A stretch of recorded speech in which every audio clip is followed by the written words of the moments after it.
भगवते वासुदेवाय। नारायणं नमस्कृत्यं नरं चैव नरोत्तमं देवीं सरस्वतीं व्यासं ततो जयमुदीरये। नष्टप्रायेषु अभद्रेषु नित्यं भागवत सेवया भगवती उत्तमश्लोके भक्तिर्भवति नैष्टिकी।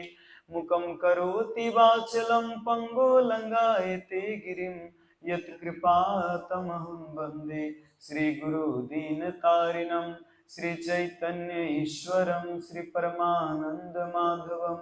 हरि ओम तत्सत, हरि ओम तत्सत, हरि ओम तत्सत। हरे कृष्ण। प्रातःकालीन श्रीमद् भागवतम के सत्र में सभी भक्तों को स्वागत है। तो आज की विशेष दिन भद्र पूर्णिमा के दिन श्रीमद् भागवतम की बहुत बड़ी महिमा है। सुनने की, सुनाने की, दान करने की। श्रीमद् भागवतम में ही बताया गया है महिमा महात्म्य में कि जो स्वर्ण आसन पे श्रीमद् भागवतम को रख के अगर दान करता है तो उसका फिर इस संसार में पुनः जन्म नहीं होता। इस संसार में जन्म लेना ही नहीं पड़ता। देखिए केवल भागवतम दान करने से तो कितने का प्रश्न हो सकता है, प्रभु जी को इतने दिन से तो कई लोग दान करते हो, है ना। तो पुनः जन्म मतलब इस संसार में ना हो, लेकिन हो सकता है देवी देवता का आपका पद मिले, है ना, कोई बड़ा पद मिले। इस संसार में मनुष्य की ना मिले तो कोई बड़ा पद मिलता है। लेकिन भगवत प्रीति के लिए वास्तव में भक्ति ही एक उपाय है ना। लेकिन फिर भी जो श्रीमद् भागवतम में जो भी दिया गया है भगवान के प्रीति प्रेम करने का ही वो माध्यम दिया गया है, कथा लीला भगवान के बारे में। तो इसीलिए श्रीमद् भागवतम को दान करने से बहुत बड़ा लाभ प्राप्त होता है। श्रीमद् भागवतम में वेद व्यास जी स्वयं बताते हैं, जैसे अर्जुन की जिज्ञासा करने से भगवत गीता प्रकट हुआ, वैसे ही परीक्षित महाराज को 7 दिन का श्राप मिला। 7 दिन के श्राप में तक्षक नाग आके डसेंगे उनको, ऐसा श्राप मिला। लेकिन 7 दिन के अंदर में परीक्षित महाराज ने ऐसा जिज्ञासा की कि सुखदेव गोस्वामी बोले 7 दिन तो क्या, केवल 1 दिन के लिए तुम अगर भागवत का श्रवण ग्रहण करते हो बस तुमको भगवत प्रीति हो जाएगी, और तक्षक नाग आने से पहले तुम भगवत धाम चले जाओगे। तो 7 दिन तो इनके पास टाइम था। तो 7 दिन बैठ के थोड़ा भी मतलब आप सोच के देखिए, 10वें स्कंद में भी परीक्षित महाराज जब प्रश्न करते हैं तो वहां पर भी कहते हैं परीक्षित महाराज कि हमको न भूख है न प्यास है, कुछ भी नहीं। आपके जो कथा अमृत है, इस कथा अमृत को पी के हम ताजा और एकदम फील कर रहे हैं अपने आप को, क्योंकि आपके मुखार बिंद से जो अमृत निकल रहा है। तो ये संसार के भूख प्यास में प्यास पानी के लिए मैंने ऋषि के गले में सांप डाल दिया था, लेकिन आज आपके मुखार बिंद से जो कथा अमृत निकल रहा है, इस कथा अमृत को पी के वास्तव में हमको आज तक ये भूख प्यास कुछ भी नहीं है। तो 7 दिन तक बैठकर और श्रीमद् भागवतम की कथा सुने, और जो अंतिम दिन था वही भद्र पूर्णिमा का दिन था। भद्र पूर्णिमा बहुत विशेष दिन है। सुखदेव गोस्वामी से निगम कल्पतरु गलितम फलम सुख मुखाद अमृतम संयुक्तम पिबत भगवतम रसमालयम मुहुरहो रसिका भूमि भावुका। तो ये सुख वेद व्यास जी तो दिए हैं श्रीमद् भागवतम इतना प्योर, जो भगवान के, जैसे श्रील प्रभुपाद जी ने हमें as it is Bhagavad Gita दी है, वैसे वेद व्यास जी ने पूर्ण as it is Srimad Bhagavatam दी है। तो उस as it is Srimad Bhagavatam को सुखदेव गोस्वामी और भी मीठा बना दिए। जैसे गवर्नमेंट नियम लागू कर देता है कि इस किताब का पढ़ाई होना चाहिए, लेकिन वो किताब जब स्कूल में आता है तो उसी किताब को जब सर बहुत बढ़िया से एक्सप्लेन करके जब स्टूडेंट को बताता है तो और अच्छा से समझ में आता है ना, क्योंकि हमारी साधारण भाषा में। तो इसी तरह वेद व्यास जी तो Shrimad Bhagavatam as it is दिए, उनको भी और ज्यादा सरल तरीका से जो पतित जीव आत्मा है कलयुग के, उस पतित जीव आत्मा के लिए और ज्यादा सरल बना दिए। इसीलिए कहा जाता है ना, इसमें गुठली है और न छिलका है। पिबत भागवतम रसमालयम, रस केवल उसमें रस ही रस भरा हुआ है, खाली गटक गटक पीजिए, है ना, इसमें कोई गुठली न छिलका है। तो ये वास्तव में श्रीमद् भागवतम के आज के दिन ये फायदा लेना चाहिए, क्योंकि आप श्रीमद् भागवतम केवल दान करने से पुनर्जन्म नहीं होता, तो ये मौका तो कौन छोड़ेगा। हम लोग भी श्रीमद् भागवतम दान कर रहे हैं, क्या सुना के, श्रीमद् भागवतम कथा के श्रवण करके। तो ग्रंथ का वितरण करना ये बहुत बड़ी महत्वपूर्ण का माना जाता है। तो आज के श्लोक के बारे में चर्चा करेंगे। और आज क्या है, भद्र पूर्णिमा है और एक और प्रभुपाद जी संन्यास एक्सेप्ट का दिन है। आज प्रभुपाद जी संन्यास लिए थे मथुरा में। प्रभुपाद जी दो जनों का उस दिन संन्यास हुआ था। एक नाम था सनातन, तो उनका मुनि ऐसा क्या, मुनि स्वामी ऐसा उनका नाम मिला था। प्रभुपाद जी को स्वामी महाराज कह के मिला था, प्रभुपाद नहीं मिला था। ये भक्ति वेदांत तो बाद में उनको मिला, भक्ति वेदांत टाइम। लेकिन स्वामी महाराज अभी भी गौड़ी मठ में प्रभुपाद जी को स्वामी महाराज करके बुलाते हैं, या आप बोलेंगे कि आपके प्रभुपाद, आपके प्रभुपाद, क्योंकि प्रभुपाद जी भक्ति सिद्धांत सरस्वती महाराज को गौड़ी मठ में कहते हैं। तो आपके स्वामी जी या आपके प्रभुपाद कह के गौड़ी मठ में बुलाते हैं। तो प्रभुपाद जी मथुरा में संन्यास लेते। कई बार हम लोग प्रभुपाद लीलामृत में पढ़ते हैं कि उनके गुरु महाराज कई बार सपने में आके बार बार अभय संन्यास लो, संन्यास लो, बार बार प्रभुपाद जी मतलब गृहस्थ आश्रम में थे, उनका इलाहाबाद में फार्मेसी था, और इतना कैसे एक बार छोड़ के, इतना परिवार है, बच्चा है, बिजनेस है, सबको छोड़ के कैसे संन्यास ग्रहण करो। लेकिन फिर भी प्रभुपाद जी के सपने में बार बार आते हैं।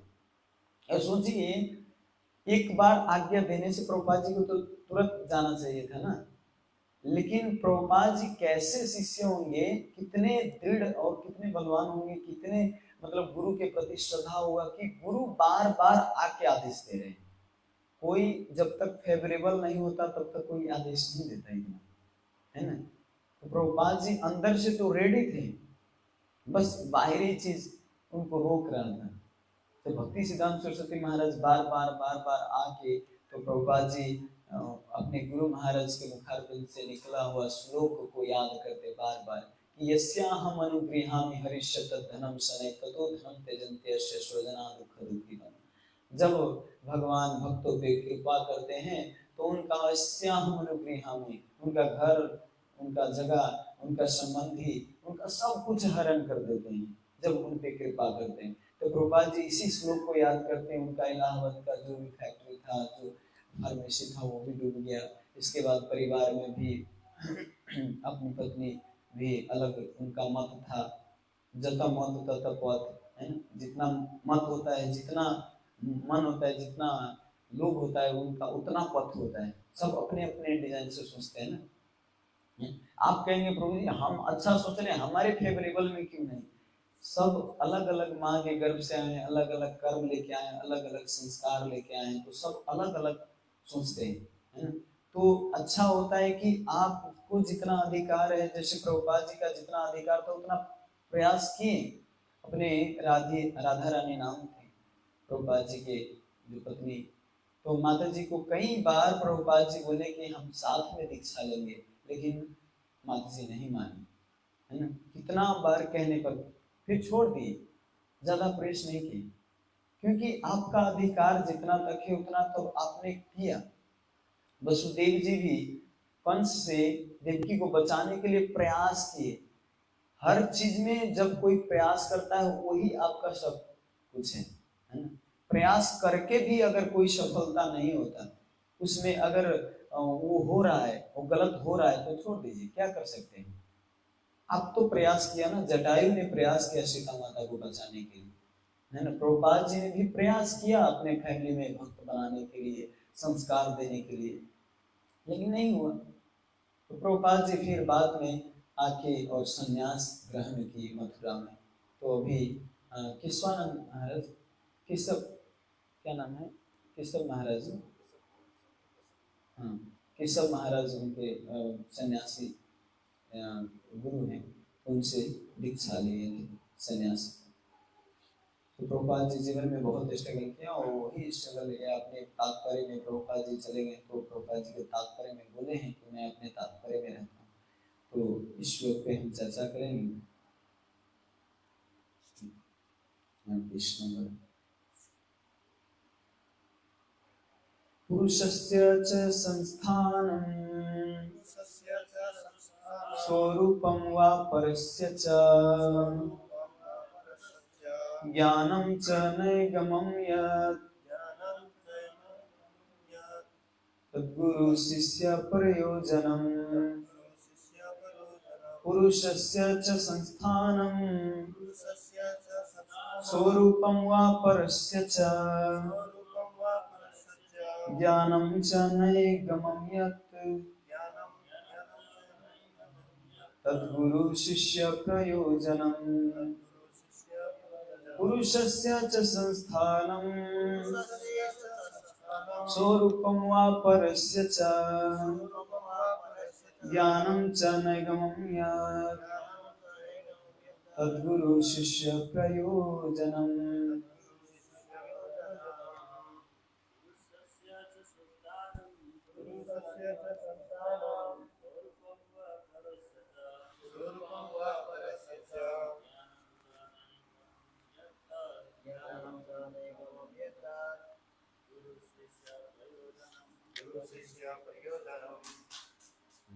धन्यवाद।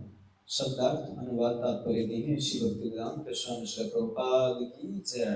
पुरुषस्य जीव का च भी संस्थानम अस्तित्व स्वरूपम पहचान वा या परस्य परम का च भी ज्ञानम ज्ञान च भी नैगमम उपनिषदों के विषय में यत जो तत् वही गुरु गुरु शिष्य शिष्य प्रयोजनम अनिवार्यता। अनुवाद इस प्रकार है। जीवों तथा पूर्ण पुरुषोत्तम भगवान के विषय में क्या क्या सच्चाई है, उनके स्वरूप क्या क्या है, वेदों में ज्ञान के क्या विशिष्ट मूल्य है और गुरु तथा उसके शिष्यों के अनिवार्यताएं क्या है। तात्पर्य, सारे जीव स्वाभाविक रूप से भगवान के दास हैं और भगवान हर एक से सभी प्रकार की सेवाएं स्वीकार कर सकते हैं। यही स्पष्ट घोषणा की गई है भगवत गीता 5:29 कि भगवान सारे यज्ञों तथा तपस्याओं के लाभों के परम भोक्ता, समस्त व्यक्त वस्तुओं के स्वामी तथा सारे जीवों के मित्र हैं। यही उनकी असली पहचान है। अतएव जब जीव भगवान के इस परम स्वामित्व को स्वीकार करता है और उसी भाव से कार्य करता है तो वह अपने असली स्वरूप को धारण कर लेता है। जीव को ज्ञान के इस मानदंड तक ऊपर उठाने के लिए आध्यात्मिक संगति की आवश्यकता होती है। प्रमाणिक गुरु की इच्छा होती है कि उसके शिष्य भगवान की दिव्य सेवा करने की विधि जाने। शिष्य भी यह जानते हैं कि उन्हें किसी स्वरूप सिद्ध व्यक्ति से ईश्वर तथा जीव के नित्य संबंध के विषय में सीखना चाहिए। इस दिव्य ज्ञान का वितरण करने के लिए मनुष्य को वैदिक ज्ञान के प्रकाश के बल पर सांसारिक कार्यकलापों से अवकाश ले लेना चाहिए। इस श्लोक के सारे प्रश्नों का यही सार समाहार है। श्रील प्रभुपाद की जय। ओम ज्ञानतिमिरन्धस्य ज्ञानाञ्जनशलाकया चक्षुर्मीलितं येन तस्मै श्रीगुरुवे नमः। श्रीचैतन्यमनोभीष्टं स्थापितं येन भूतले स्वयं रूप कदा मह्यं ददाति सोपदान्तिकं। वन्देऽहं श्रीगुरो शिवतापदकमलं श्रीगुरुवैष्णवांश श्रीरूपं साग्रजातं सहगण रघुनाथान्वितं तं सजीवं साद्वैतं सावधूतं परिजनसहितं कृष्ण चैतन्य देवं श्रीराधा कृष्ण पादान् सहगण ललिता श्रीविशाखान्वितांश। हे कृष्णा करुणा सिंधु दीनबंधु जगतपते गोपेश गोपिका कांत राधा कांत नमस्तुते। तप्त कांचन गौरांगी राधे वृंदावनेश्वरी वृषभानुसुते देवी प्रणमामि हरिप्रिये। वाञ्छा कल्पतरुभ्यश्च कृपा सिन्धुभ्येव च पतितानं पावनेभ्यो वैष्णवेभ्यो नमो नमः। नमो विष्णुपादाय कृष्णपृष्ठाय भूतले श्रीमते भक्तिवेदांत स्वामीति नामिने। नमस्ते सारस्वती देवे गौरवाणी प्रचारिणे निर्विशेष शून्यवादी पाश्चात्य देश तारिणी। जय श्री कृष्ण चैतन्य प्रभु नित्यानंद श्री अद्वैत गदाधर श्रीवासादि गौर भक्तवृंद। हरे कृष्णा कृष्ण कृष्णा हरे हरे हरे राम राम राम हरे हरे। हरे कृष्ण। इस श्लोक के पिछले श्लोक में आपने कल भानुभक्त जी से सुना, इसमें बताया है कि कृपया इसका वर्णन करें कि भौतिक प्रकृति के तत्वों का कितनी बार प्रलय होता है और इन प्रलयों के बाद जब भगवान सोए रहते हैं तो उनकी सेवा करने के लिए कौन जीवित रहता है। देखिए यहाँ पे ये नहीं बताया जा रहा है कि भगवान जब सो जाते हैं तो उनके साथ विलीन हो जाते हैं, ऐसा नहीं बताया गया। उनकी सेवा के लिए कौन कौन रहता है, तो यहाँ पर भी सेवा कितना महत्वपूर्ण बताया गया है। इसी से पता चलता है कि जीव और भगवान में कितना अंतर है ना। वहाँ पे भगवान जैसा ही बन के नहीं जाता, वहाँ पे सेवा करने के लिए रह जाता है। और कौन कौन रहते हैं इसका प्रश्न कर रहे हैं विदुर जी। तो प्रश्न ही खान है, अभी प्रश्न ही केवल चल रहा है, बाद में इसका उत्तर मैत्रेय जी से ही हम सुनेंगे क्या बताते हैं मैत्रेय मुनि। और इसमें फिर प्रश्न कर रहे हैं कि हे मुनि, मैंने आपके समक्ष इन सारे प्रश्नों का अर्थात पूर्ण पुरुषोत्तम भगवान हरि की लीलाओं को जानने के उद्देश्य से ही रखा है। जितने भी प्रश्न किए ये सारे उद्देश्य केवल हरि के लीला जानने के लिए। आप देखिए सुने होंगे पीछे कि केवल हरि के बारे में, भगवान के बारे में प्रश्न नहीं है, सृष्टि के बारे में, पितृलोक के बारे में, है स्वर्ग लोक, नरक लोक, बहुत सारे लोक के बारे में भौतिक प्रश्न भी बहुत हैं। लेकिन यहाँ पे स्पष्ट विदुर जी बता रहे हैं कि मैंने जितने सारे प्रश्न आपके समक्ष रखा, इन सारे प्रश्नों के केवल एक ही उद्देश्य है कि हरि के लीलाओं को जानना। और इसी को जानने के उद्देश्य से मैंने आपके आगे ये सब प्रश्न रखा हूँ, है ना। आप सबों के मित्र हैं और अतएव कृपा करके उन सबों का लाभार्थ दृष्टि दीजिए। और इसमें जो आज के श्लोक में इसमें बता रहे हैं कि भगवान और जीव का सच्चाई क्या है और गुरु और शिष्य का भी अनिवार्यता क्या है, आवश्यकता क्या है गुरु और शिष्य का, इसका भी वर्णन कीजिए। तो पहले तो प्रभुपाद जी तात्पर्य में बताए हैं कि सारे जीव जितने हैं स्वाभाविक ही भगवान के दास है, कृष्ण के दास है। जीवेर स्वरूप है कृष्ण रे नित्य दास, है ना। तो जीव का श्री स्वरूप कृष्ण का नित्य दास होना ही है, प्रभुपाद जी बताते हैं। और भगवान को बताते हैं कि भोक्ता राम यज्ञ तपसाम सर्वलोक महेश्वरम सुहृदय सर्व भूतानां ज्ञात्वा माम शांति मृच्छते, है ना। तो यहाँ पर भगवान के और जीव के दोनों का यहाँ पे योग्यता बता रहे हैं। तो भगवान कौन है, भोक्ता है, सब लोक महेश्वरम, सारे जितने लोक है सारे लोकों के भोक्ता केवल भगवान कृष्ण ही हैं। ये हमारे माइंड में, हमारे दिमाग में इतना कहने से घुसता नहीं है। ये हम बार बार सुनते हैं कि भगवान ही वास्तव में असली भोक्ता है, जीव सेवक है, भगवान सेव्य है ना। हम केवल सेवा करने के लिए ही हैं। लेकिन इसको सुन सुन के बार बार फिर भी हमारे हृदय में प्रभुत्व की भावना आती है, भोग की भावना आती है। का अर्थ वास्तव में ये भोग की भावना वास्तव में भगवान का पद हटाने जैसा है कि भगवान भोगता है ना, भोक्ता राम यज्ञ तपस्याम तो भगवान को बता रहे हैं, लेकिन हम भोक्ता बनना चाह रहे हैं।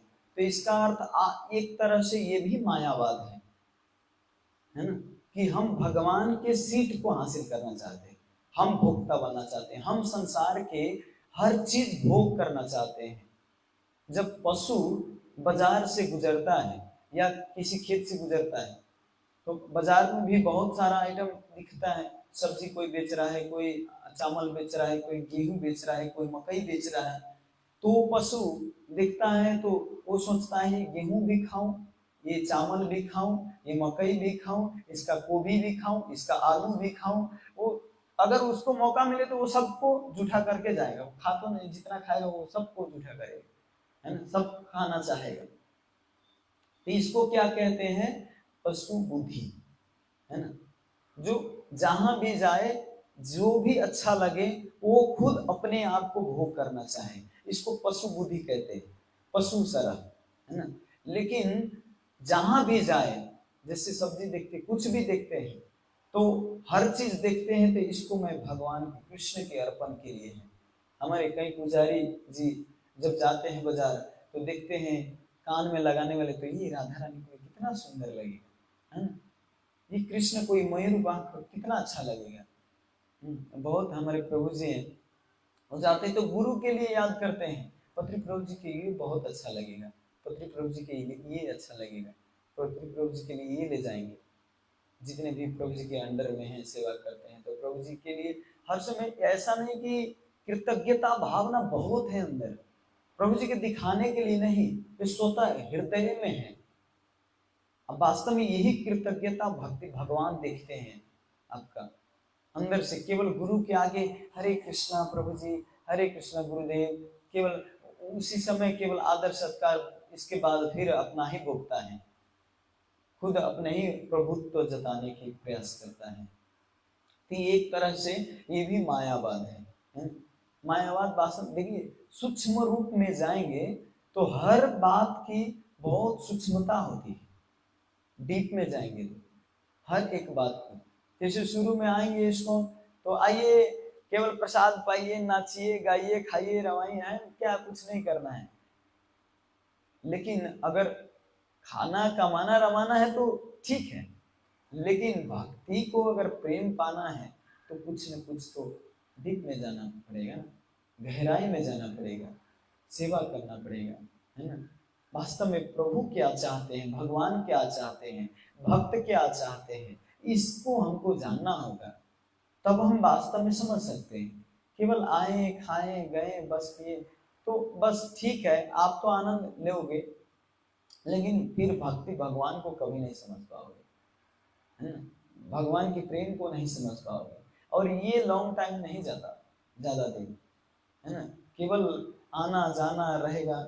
जो इसे कोई स्कूल में जाता है, आता है जाता है, आता है जाता है ना, लेकिन उसमें जाके अगर कोई मानिए सबसे पिछले वाले डेस्क पे बेंच पे बैठता है, वो ध्यान नहीं देता पढ़ाई की तरफ, तो उसका कोई लाभ नहीं होगा, ये सामान्य है। इसीलिए प्रभुपाद जी श्रीमद् भागवतम को कथा प्रवचन नहीं कहते थे, श्रीमद् भागवतम क्लास कहते थे, कि क्लास में स्टूडेंट जैसा, विद्यार्थी जैसा ग्रहण करके सीख के जीवन में धारण करने का प्रयास करना है। मैंने एक कोटेशन देखा था, आपके पास कितना भी डिग्री हो, कोई भी आप पद हासिल किए हो, लेकिन वो डिग्री वो पेपर ही रहेगा जब तक आपके जीवन में उस डिग्री का आपके जीवन में लागू नहीं है, वो पेपर ही केवल रहेगा। इसीलिए जो डिग्री हासिल किए, जो पद है, जो उसका वास्तव में जीवन में धारण करके दिखाना है समाज को, है ना, भगवान को, भक्त को जब हम जीवन में धारण करते हैं तो वास्तव में भगवान प्रसन्न होते हैं कि ये व्यक्ति प्रयास करे। हो सकता है हमारा लाखों कर्म हो, लाखों प्रारब्ध हो, हमारा जो भी हो, हम चाह रहे हैं फिर भी नहीं हो रहा है, हम चाहते हैं अच्छा से भक्ति करना लेकिन नहीं होता, भगवान की सेवा करना चाहते हैं लेकिन फिर भी हमारे भोग की तरफ खींचता है, लेकिन फिर भी मैं प्रयास करता हूँ, फिर गिरता हूँ, फिर प्रयास करता हूँ, गिरता हूँ, फिर प्रयास करता हूँ, एक बार मैंने प्रभु जी से प्रश्न किया था, प्रभु जी हमारी तो इतनी भोग वासना है, अगर मैं ब्रह्मचारी रहा, अंतिम समय में अगर याद आया कि नहीं नहीं मैं तो जीवन बर्बाद कर लिया, हमको तो विवाह करना ही अच्छा होता, तब क्या होगा? हमारी तो आसक्ति बनी है ना, लेकिन अंतिम समय में मैंने क्या किया, याद किया है। तो अंतिम समय में जो भगवान क्या कहते हैं, अंत काले च स्मरण मुक्त्वा कलेवरम, है ना, जो अंत काल में जो स्मरण करता है वही जन्म लेगा। तो हमारा स्मरण तो स्त्री का आया तो स्त्री में जन्म लेंगे, है ना, तो ये तो गलत हुआ ना। इससे पहले बरू हम भोग के जाएंगे तो कम से कम ठीक रहेगा। प्रभु जी के नहीं नहीं, ऐसा नहीं होता है। आपको इस संसार में सबसे प्रिय वस्तु जो है वो भगवान के लिए आप त्याग कर रहे हैं। आपको पता है कि ये जो धन है, जो पैसा है ना, जो ये काम वासना, ये सबसे आपकी प्रिय है, क्योंकि हम जिस स्तर पे हमारे लिए सबसे प्रिय है, लेकिन वो उस प्रिय वस्तु को हम भगवान के लिए त्याग कर रहे हैं, तो भगवान प्रसन्न होंगे कि नहीं? आपको मैं अपनी प्रसन्नता के लिए, मैं सबसे प्रिय वस्तु आपके लिए मैंने त्याग कर दी, तो आप, मैं कितना भी गिरा हुआ व्यक्ति हूं, लेकिन आपके लिए मैं त्याग करके आपको सेवा करने का प्रयास कर रहा हूं, तो आप अवश्य हम पे प्रसन्न होंगे। ये साधारण मनुष्य की बात, थोड़ी सी सेवा कर दीजिए, ये तो हमको बहुत मदद किया था, आओ चाय पी लो, आओ 100 रुपया लेके जाओ, तो कभी मदद चाहिए तो आओ हमारी कंपनी में जॉब देंगे। थोड़ी सी सेवा करने से, किसी मालिक को सेवा कर लीजिए, कोई धनी व्यक्ति को सेवा कर लीजिए, तो अपने घर बुलाएंगे, आइए हमारे घर में ये है फेस्टिवल। तो थोड़ी सी सेवा करने के बावजूद जब वो हमको सेवा करना चाहते हैं, हमको मदद करना चाहते हैं, तो भगवान की जब हम सेवा करना चाहेंगे तो भगवान क्या हमको छोड़ देंगे ऐसे भवसागर में? ऐसे छोड़ देंगे? हम सबसे प्रिय वस्तु को त्याग करते हैं। वास्तव में जिस चीज में हमारी ज्यादा आसक्ति है उसी चीज को त्यागना चाहिए। हमारी आनंद नाम जप करने में नहीं आता, हमारे आनंद ये क्या कहते हैं भगवत पूजा में नहीं आता, आता है थोड़ी देर के लिए, लेकिन उससे कहीं ज्यादा आनंद आता है मोबाइल चलाने में, उससे कहीं ज्यादा आनंद आता है हमारी जो भी हमारे अपना अपना आसक्ति है। किसी का पुत्र होगा, किसी का पत्नी होगा, किसी का धन होगा, सबका अलग अलग आसक्ति है, सबका अलग अलग आनंद का रास्ता है, तो सब अलग अलग रास्ते पे आनंद लेना चाहते हैं। तो उस आनंद को त्याग के भगवान की सेवा करते हैं। जो हमारी आनंद है वो, उसको त्याग के भगवान की सेवा करना चाहता है, तब जाके धीरे धीरे वो आनंद भगवान से आने लगेगा। लेकिन हम क्या करते, नहीं प्रभु जी हमारा हृदय ही नहीं लगता, हमारे हृदय से निकलता ही नहीं, ये तो दिल की बात है, दिल से आना चाहिए, बाहर से नाटक क्या करो। अरे क्या करना पड़े, नाटक भी कम से कम करना पड़ता है। कभी कभी देखते हैं गांव की तरफ जो नचनिया होता है, ड्रामा करने वाला, वो दिन रात ड्रामा करते करते उसका स्वभाव ही ऐसा हो जाता है ना, वो रोल खेलता है, वो खाली रोल ही खेलता है ना, वो रोल खेलते खेलते उसका स्वभाव ही जहां चटक मटक उसका वही रहता है, उसका वही स्वभाव रहता है। तो हम कम से कम हृदय से नाटक कर रहे हैं, मानिए नाटक कर रहे हैं, मानिए, लेकिन नाटक भी कर रहे हैं तो आप धीरे धीरे देखेंगे नाटक करते करते आपके हृदय में वो आनंद आने लगेगा, है ना, संतों के प्रति आदर आने लगेगा। कई ऐसी घटना है, प्रभुपाद जी को क्या कहते हैं एक्सपोज करने आए थे इस्कॉन में, इस्कॉन को एक्सपोज करने आए थे कि विदेशियों से पैसा आता है ना, लेकिन बाद में पता चला जब आए मंगल आरती अटेंड किया, सब कुछ जानने के लिए तो उसको संघ में रहना पड़ेगा, इस्कॉन में रहना पड़ेगा, क्या क्या होता है, कार्यक्रम होता है, इसका डिटेल में क्या है, इसका जो मैनेजर है वो क्या करता है, पैसा कहाँ से आता है, तो इसके लिए तो हमको ज्वाइन करना पड़ेगा।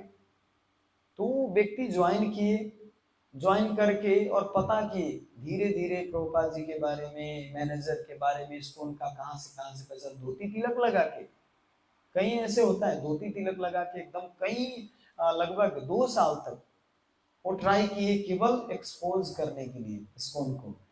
बाद में वो तो प्रभुपाद जी से इंस्पायर होके, प्रभुपाद जी से दीक्षा लेके आज वो भक्ति तीर्थ स्वामी महाराज है ना।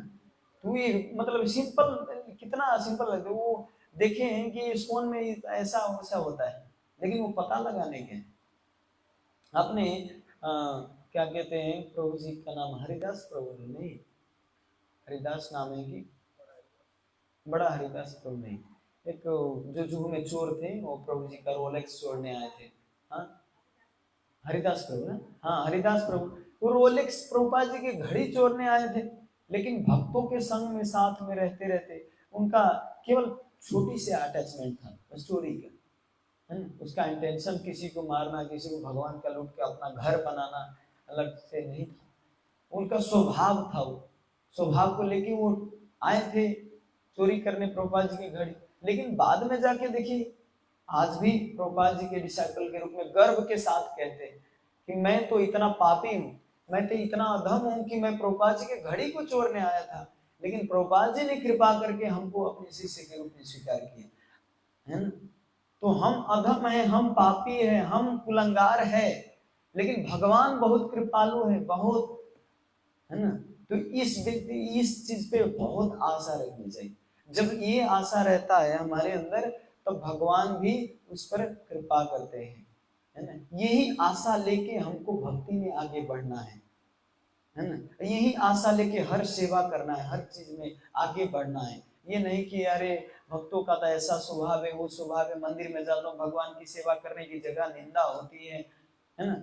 ये होता है, लेकिन आपको पता है ना, आप तो बता भी रहे हैं कि मंदिर में जाने के बाद ज्यादा इधर उधर की बातें हो। आपको जब पता है तो उससे दूर होइए ना, आप खुद कह रहे हैं उससे दूर होइए।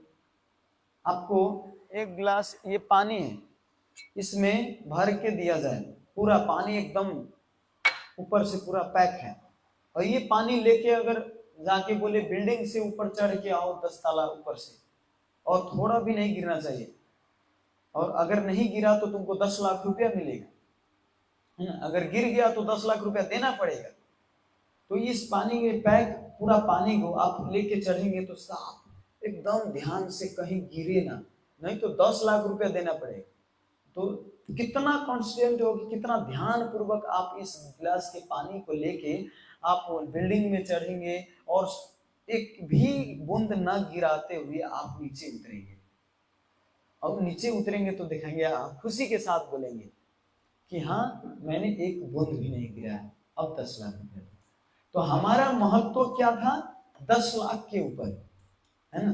तो वैसे ही हम जब मंदिर में आते हैं, जब भक्ति में आते हैं, तो जैसे 10 लाख रुपया के महत्व को पता हो कि वो एक बूंद भी पानी नहीं गिराया, उसी तरह हम भक्ति में आके जितने भी इधर उधर कभी कभी गप, इधर उधर कभी निंदा, कभी क्या क्या बात होती है, इस पर ध्यान न देके, जैसे 10 लाख रुपया उस पर में इम्पोर्टेंट लगता था, उसमें भगवान को इम्पोर्टेंट देखिए। भगवान को हमको प्राप्त करना है। जब भगवान को सेंटर में रख के करेंगे तो वास्तव में आपको ये संसार में कोई भी आपको डिस्टर्ब नहीं कर सकता, है ना।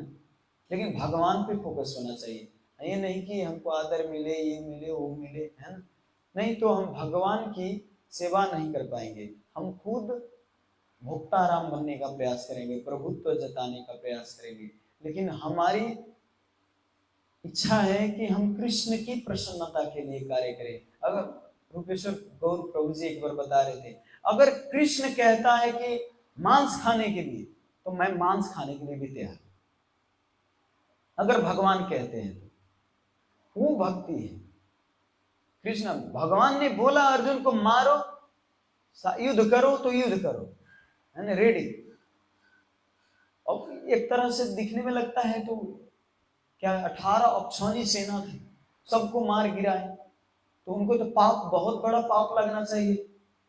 युधिष्ठिर महाराज भी यही सोच रहे थे, लेकिन भगवान कह रहे हैं यहाँ पर, तो इसीलिए भगवान कह रहे, जैसे गवर्नमेंट बोलता है किसी पुलिस को कि जाके उस अपराधी को मारो, तो व्यक्ति अपराधी को मारने जाता है तो उसको क्या मिलता है, मेडल मिलता है कि ये अपराधी को मारा है ना, उसको मेडल मिलता है। लेकिन हम अपने तरीका से ले जाके बंदूक ले आ जाके और किसी से झगड़ा हुआ उसको ठोक दिए तो क्या हो, तो व्यक्ति जेल में जाएगा, है ना। लेकिन भगवान के जो गवर्नमेंट के आज्ञा से करते हैं उसको गोल्ड मेडल मिलता है। इसी तरह भगवान भोक्ताराम है, उनकी आज्ञा से हम उनकी प्रसन्नता के लिए वो क्या चाहते हैं, उनकी प्रसन्नता के लिए जब हम करते हैं तो वास्तव में तब हमारी हृदय में संतुष्टि आती है कि मैंने भगवान के लिए कुछ कार्य किया हूं, मैं भक्तों के लिए कार्य करूं। कभी कभी आप देखते होंगे,